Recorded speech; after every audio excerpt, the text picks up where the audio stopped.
Hi everybody, welcome back to Sherry Tries That, or welcome if you're new. It's Thanksgiving weekend, and I'm going to my sister's for Thanksgiving dinner. I am bringing the potato dish. So I'm going to make twice baked potatoes, and I'm going to make them with one controversial step. There are going to be 7 of us at dinner, and one is a vegetarian. I am going to make a separate one for the vegetarian that doesn't have bacon.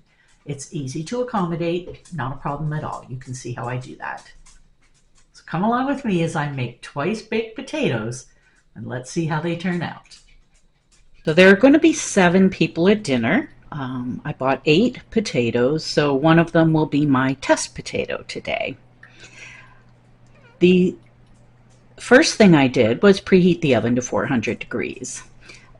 The next step is somewhat controversial. I washed my potatoes. There are a lot of people that will say you shouldn't wash your potatoes. You should just dry brush them to get any dirt off. That is what I often do. But in preparation for this, I looked up how to bake the best baked potato, and the instructions said to wash and pat dry. These also seemed like they had kind of a lot of dirt on them, so I went ahead and washed them, and I have patted them dry. Let me know down below if you're team wash or team dry brush. Now I'm going to poke holes in them so that they don't explode as they cook. Just going to use a fork to poke holes in all the potatoes. These are russet potatoes, which are supposed to be very good potatoes for baking. I also looked up whether or not I should wrap these in foil to cook them, because in the grocery store you see good baking potatoes wrapped individually in gold foil for sale that way. So I thought maybe you're supposed to wrap them in foil. But when I Googled it, it said do not wrap them in foil because it will make them soggy. It holds in the moisture and makes them more like boiled potatoes than baked. So if you prefer boiled, but you're leaving the skin on and baking them for some reason, then I guess go ahead and put them in foil. But if you want a baked potato with a nice crispy skin, then do not wrap them in foil. I hope I'm poking these holes deep enough. I tried to get potatoes that were approximately the same size so that they would, cook the same. It was kind of hard to find 8 that were really the same size, so I have a couple that are a little bit bigger. I'll have to maybe keep that in mind when I'm cooking them and taking them out. I am going to cook these at 400 degrees for approximately 1 hour. I found that holding my fork like this and really stabbing it was more effective than the way I was doing it before.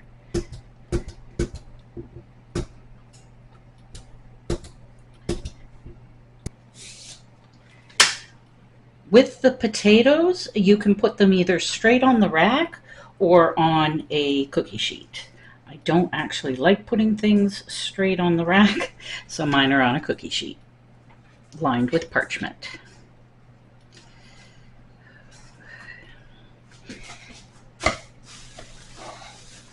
So while I'm waiting for the potatoes to cook, I'm going to prepare the bacon. I'm not going to be using all this bacon, but I'm going to go ahead and cut and cook all this bacon so that I have it ready to use for other stuff. Normally, I have cooked my bacon in strips and then crumbled it afterwards. This recipe said to, cut it into bite-sized pieces. That's not what it said. I think it said to cube it or something. And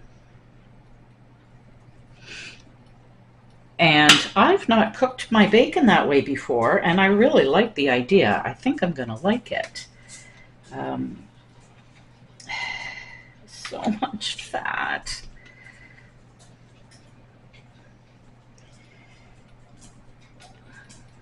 I'm not going to remove all the fat, obviously. You need some of it, but I'm going to remove the fat that doesn't appear to have any bacon in it or attached to it whatsoever. There will be marbled pieces to give us fat.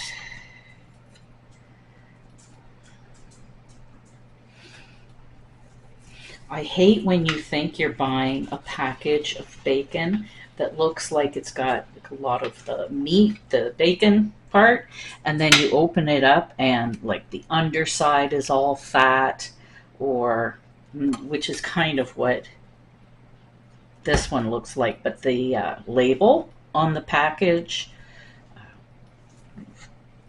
obscured all of that.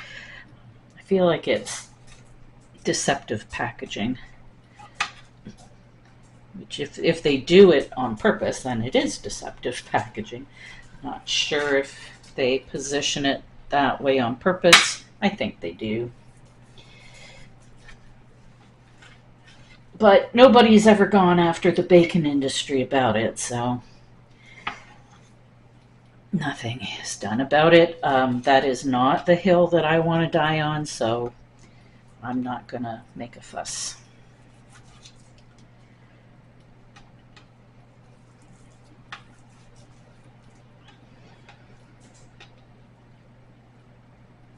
Now we're going to heat up this pan and cook the bacon, probably in 2 batches.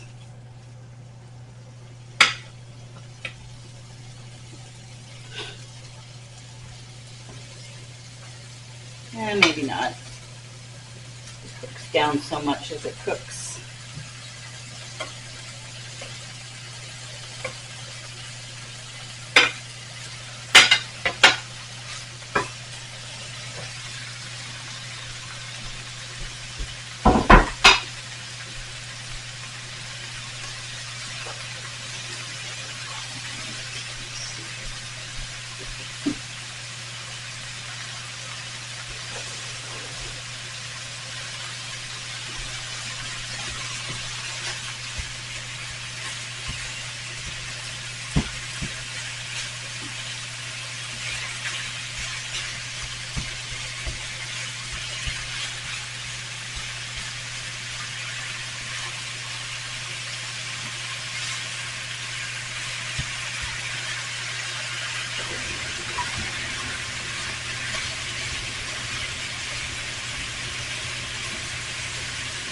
I would not suggest putting that much bacon in your pan at one time. They're not getting crispy. I think I might remove half of it and cook it up in 2 batches like I thought I was going to in the first place to make sure it gets crispy. And while I'm doing that, I'm also going to cut up some green onions.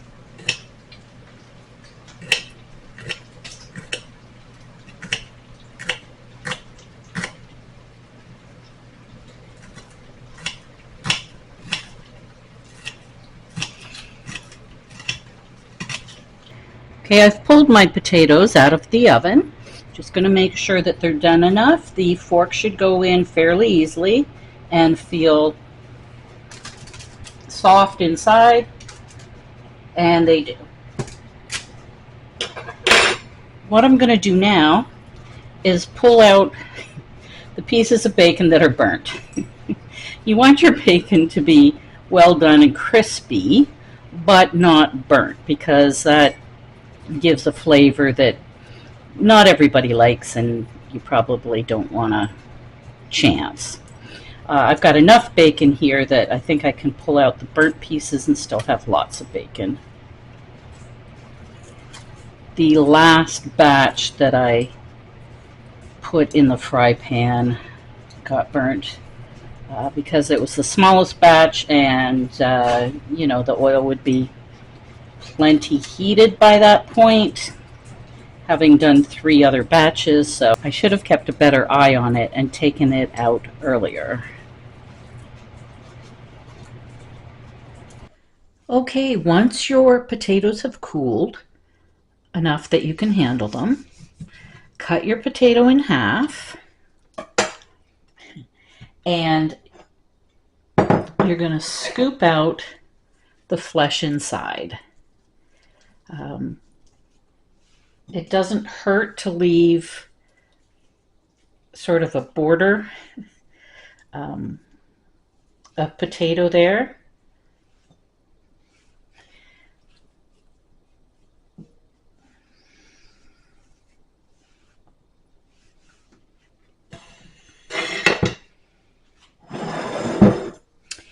If the potato doesn't seem completely done,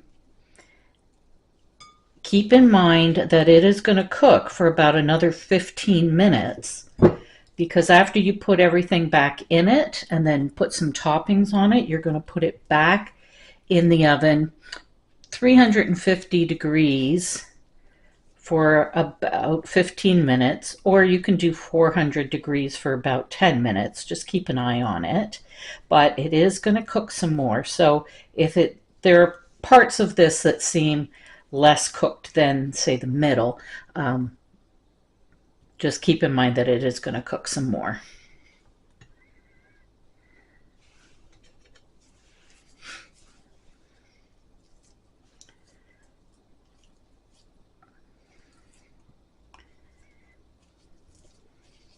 The russet potato is good for this because it has a sturdy skin to hold everything, but you still don't want to get too close. You can see that it's kind of peeling away in some places, so you don't want to make this too thin. That's why it's okay to leave some potato around it.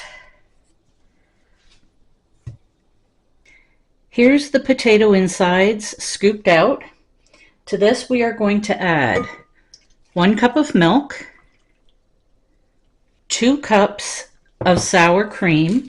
This container is just slightly over 2 cups.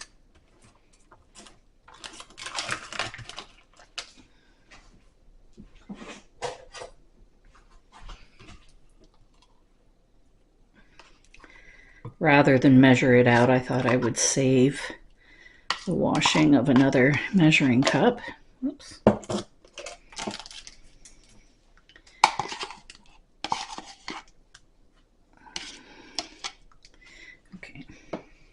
This is 1 cup of cheese. We're going to only add half of it to this mixture.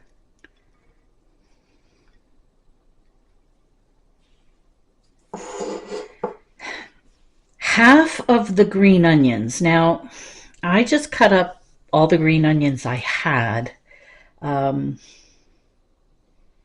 So I will just add half of what I've got, I guess.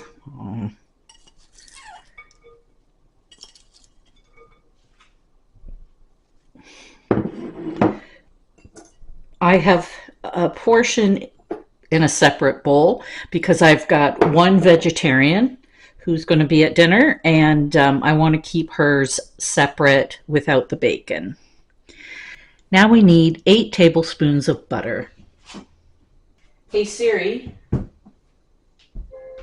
convert 8 tablespoons of butter into a cup. 8 tablespoons is 0.5 cups. Honestly, I don't know what I'd do without Google. Teaspoon of salt and a teaspoon of pepper. I'm just going to measure with my heart.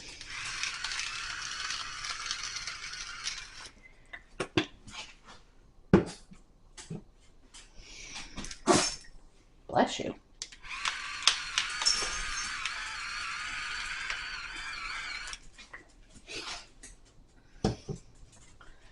I wouldn't really think you'd need much salt with bacon being in there. But now we're going to mix with a hand mixer until blended and creamy.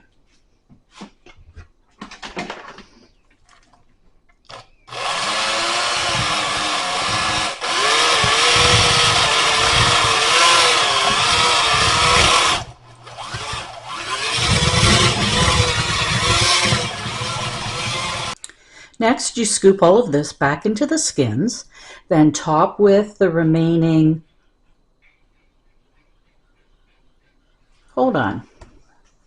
The recipe said to top with the remaining cheese, green onions, and bacon, but it didn't say to put the bacon in this mixture.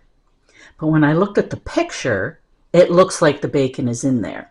So I'm glad I did it this way because I'm going to remove the amount that I want for 2 halves for my vegetarian niece, and then I'm going to put half of the bacon in and remix it. As with the green peppers, I just cooked up as much bacon as I had. I'm not going to use, well, I wasn't planning on using all of it. Put some in here. Mix it up.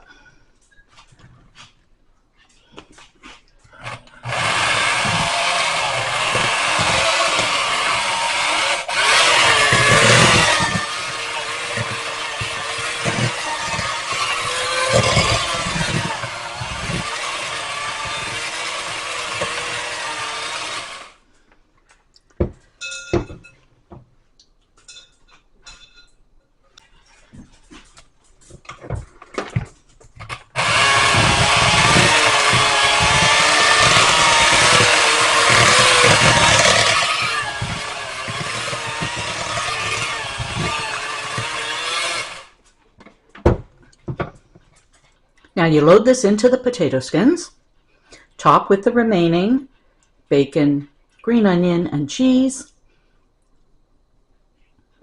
and bake the potato skins again at like 400 for 10 minutes or 350 for 15 minutes until everything is kind of melted and everything's hot.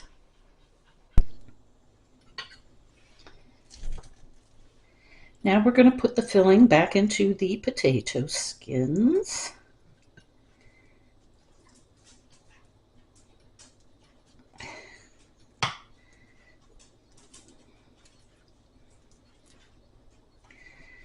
I picked the smallest ones for my test potatoes. I'm not going to add green onion to the top of mine. I'm not sure that I have as much green onion as I would like for the group for dinner, so I'm going to make sure that they have enough, and I'm going to forego it on my tester.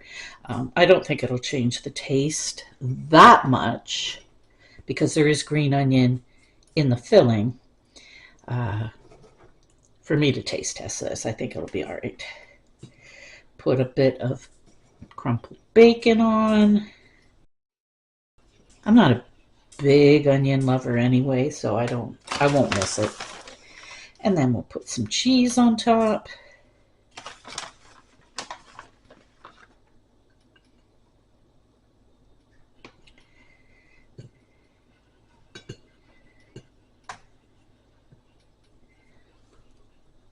We'll pop this back into the oven and try it when it's done. Okay, mine has come back out of the oven. Try to tip it so you can see it. And now I'm going to try it.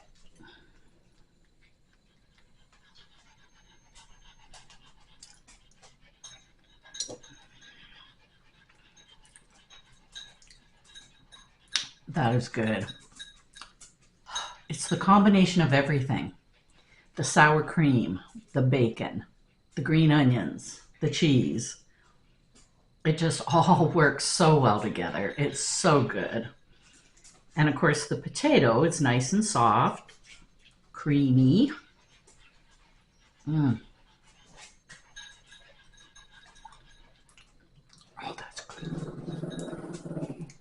definitely recommend that you use bacon, real bacon, not bacon bits. It's not going to be the same.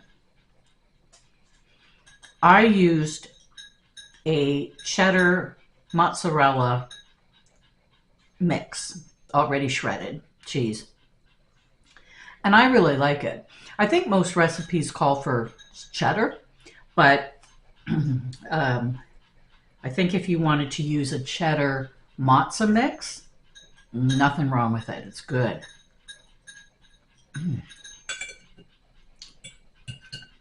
That is really good.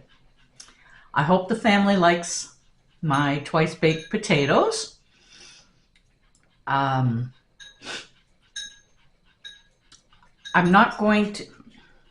I was thinking about asking them if I could film them trying one, but I know that none of them want to be on camera. And I'm not going to, push for that or guilt anybody into it. This YouTube channel is my thing, and if they don't want to be on camera, then I respect that, and then I will respect that. Have any of you made twice baked potatoes? We also knew these as Jack Tar potatoes. Same thing. I don't know where the difference in the name came from, but if any of you have made these and maybe it's a different recipe, let me know down below. What's in yours and do you like it? I think I had mentioned earlier that some people chop up like broccoli, the flowerette end, and put it in, red pepper. I don't know what else, but this is the recipe I like. I would maybe be okay with the broccoli in it, but I don't want red pepper in it. I don't want a whole bunch of different things in it. I like it just the way it is. Let me know if you've made it before, if you're planning to make it, if this has inspired you to try it. Let me know and let me know how it turns out. Thank you so much for being with me today on Sherry Tries That. I appreciate you very much. I'll see you in the next video. Bye.